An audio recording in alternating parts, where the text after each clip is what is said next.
Bonjour à tous! C'est un message important que j'ai envie de partager avec vous aujourd'hui dans cette vidéo à l'occasion de la Semaine mondiale de l'allaitement maternel, dont le thème cette année est « L'allaitement nourrit la confiance des parents, c'est leur force ». Alors oui, je suis totalement convaincue que l'allaitement peut être une force pour les parents. L'allaitement nourrit leur confiance, bien entendu. Ce sont eux les premiers acteurs de l'allaitement de leur enfant, que ce soit de la prise de décision d'allaiter jusqu'au sevrage. Et je suis vraiment convaincue de la force de la nature. L'allaitement met en action tout un cocktail d'hormones très importantes qui vont favoriser un comportement maternel instinctif.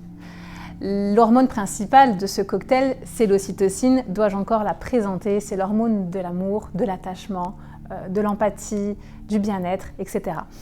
Et ce cocktail hormonal, en fait, va vraiment permettre à la maman de savoir, tout simplement, comment porter son bébé, comment le mettre au sein, comment le placer au sein, comment le stimuler, comment le caresser, comment dégager ses voies respiratoires, comment le protéger, comment assurer sa survie, sa sécurité, lui apporter l'amour dont il a besoin, tout simplement.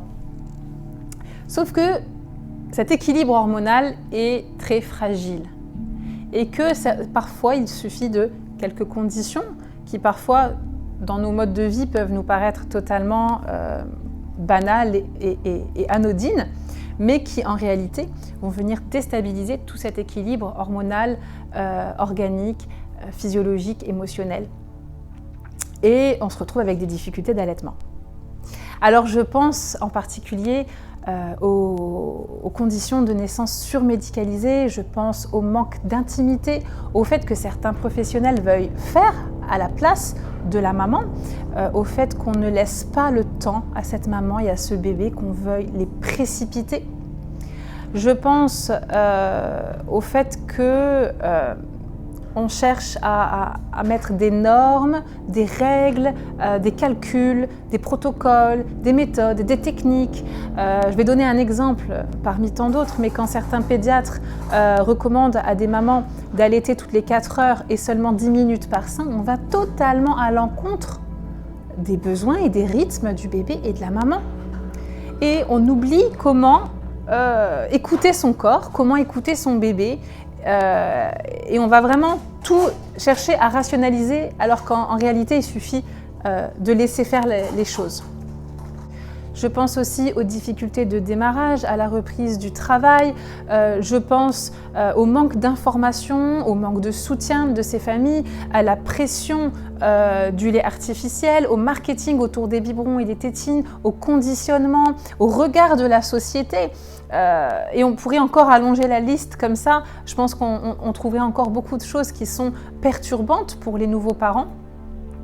Et en fait, ce qui à la base était une force devient une faiblesse.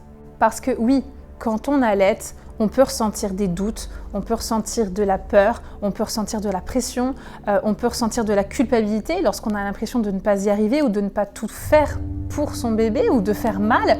On peut ressentir tout un tas d'émotions et d'angoisses et que du coup, l'allaitement peut vraiment devenir un vrai challenge pour ses parents. Il y a des parents qui vont du coup faire de ce challenge quelque chose qui va les renforcer, ça va être vraiment leur force et leur fierté. Et je vois des parents qui, contre vents et marées et qui, contre toutes les difficultés du monde, vont se battre pour poursuivre l'allaitement ou pour essayer au moins d'y arriver. Et voilà, certains parents vont arriver au bout de leur projet et vont sentir une immense fierté. D'autres parents, malheureusement, l'aventure s'arrêtera pour eux. Et je pense que ces parents-là n'ont pas à se culpabiliser et on ne devrait pas leur rejeter la faute parce que qu'est-ce que nous avons fait pour eux? Qu'est-ce que la société a mis en place pour ces parents-là, pour qu'ils soient accompagnés dans leur démarche d'allaitement et pour qu'ils puissent avoir des conditions favorables? Nous avons fait tout le contraire. L'allaitement aujourd'hui peut vraiment être un combat. Oui, c'est une force, mais c'est aussi un énorme combat pour beaucoup de familles. Et s'il y a bien une chose qu'il faut retenir, c'est que les parents sont les meilleurs experts pour leur bébé. Ce sont eux qui ont la meilleure connaissance de leur enfant. Et qu'il est plus qu'urgent aujourd'hui de leur redonner leur place et leur pouvoir de parents.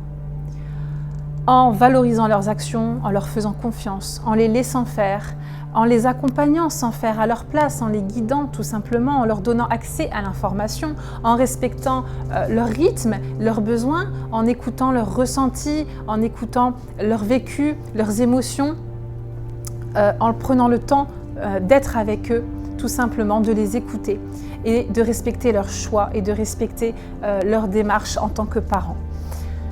Merci de m'avoir écouté. J'espère que ce message vous touchera et que si vous êtes jeune parent, vous pourrez bénéficier de toute cette bienveillance autour de vous dans la société. Si vous n'êtes pas parent, j'espère que lorsque vous rencontrerez des parents et que le sujet de l'allaitement, par exemple, sera abordé, vous trouverez les mots pour les encourager ou pour simplement les écouter. Si vous êtes professionnel, j'espère que ce message vous touchera aussi et vous aidera dans votre démarche toujours pour mieux accompagner les familles.